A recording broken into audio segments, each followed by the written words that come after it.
500 సంవత్సరాల నిరీక్షణ అనంతరం అయోధ్య రామాలయ నిర్మాణం కట్టుకున్నాం.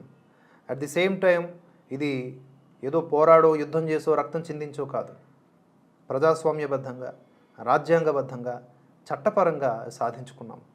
సో భారతీయులమంతా ఒకటే అనే భావనని ప్రపంచానికి చాటి చెప్పాం ఈ విషయంలో మాత్రం. అయితే అయోధ్య రామాలయాన్ని గ్రాండ్గా నిర్మించుకున్నాం, కొన్ని వేల సంవత్సరాలు వచ్చిన చెక్కు చెదరదు, భూకంపాలు వచ్చినా కుప్పకూలిపోదు అని చెప్పుకున్నాం.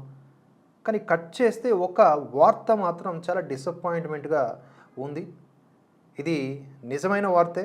ఏంటంటే అయోధ్య స్లాబుల నుంచి వాటర్ లీకేజ్ అనేది వస్తూ ఉంది. ఇది నిజంగా శోచనీయమైనటువంటి ఘటనే. ఏమైందంటే వర్షం కురిసినప్పుడు అయోధ్య రామ మందిరం మొదటి అంతస్తు పైకప్పు నుంచి నీరు లీక్ అవుతోందని ఆలయ ప్రధాన పూజారి ఆచార్య సత్యేంద్ర దాస్ వెల్లడించారు. ఇలా ఎందుకు జరుగుతోంది, గుడి పైకప్పుని ఎలా నిర్మించారు, గుడి పైకప్పు నుంచి నీరు లీక్ కాకుండా ఏం చేయాలి అనే అంశాలపై ఇప్పుడు ఫోకస్ చేయాల్సిన అవసరం ఉందన్నారు. రానున్న రోజుల్లో వర్షాలు తీవ్ర రూపు దాలిస్తే అయోధ్య రామాలయంలో నీటి లీకేజీ కారణంగా భక్తులు పూజలు చేయడం కూడా కష్టంగా మారే అవకాశం ఉందని సత్యేంద్ర దాస్ చెప్పారు. అండ్ ఆయన మాత్రమే కాదు, అయోధ్య శ్రీరామ మందిర నిర్మాణ కమిటీ చైర్పర్సన్ నృపేంద్ర మిశ్రా కూడా దీనికి ఏకీభవించారు. పైకప్పు నుంచి నీటి లీకేజీ సమస్య వాస్తవమే అన్నారు.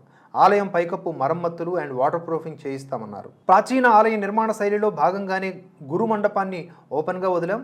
ఆలయ గోపురం నిర్మాణ పనులు పూర్తయ్యాక ఈ ఓపెన్ ప్రదేశాన్ని కవర్ చేస్తుంది. ఆలయం గర్భగుడి లోపల డ్రైనేజీ వ్యవస్థ లేదు అండ్ మాన్యువల్గా ఆ ప్రక్రియను పూర్తి చేయాల్సి ఉంటుంది. పైకప్పు నుంచి నీటి లీకేజీకి ఆలయ డిజైన్ సమస్య కానీ ఆలయ నిర్మాణ సమస్య కానీ కారణం కాదు అని నృపేంద్ర మిశ్రా స్పష్టం చేశారు. నృపేంద్ర మిశ్రా గారి ఒక మాటల్లో అర్థం చేసుకోవాల్సింది ఏంటంటే పూర్తి స్థాయిలో అయోధ్య రామమందిర నిర్మాణం ఇంకా పూర్తి కాలేదు, అందువల్లనే ఈ లీకేజీ అనేది వచ్చింది అని చెప్తూ ఉన్నారు. ఏదేమైనప్పటికీ కూడా అవి డిసప్పాయింట్ కలిగిస్తాయి, చాలా జాగ్రత్తలు తీసుకోవాల్సిన అవసరం ఉంటుంది. అట్ ది సేమ్ టైం ఒకవేళ జాగ్రత్తలు తీసుకోలేము అనుకుంటే ఇలాంటి వార్తలు బయటకు రాకుండా చూసుకోవాలి. పూర్తి స్థాయిలో అయోధ్య రామ మందిర నిర్మాణం పూర్తయ్యేదాకా.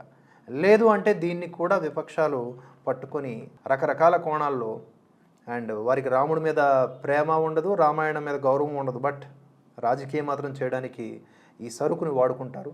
తస్మాత్ జాగ్రత్త.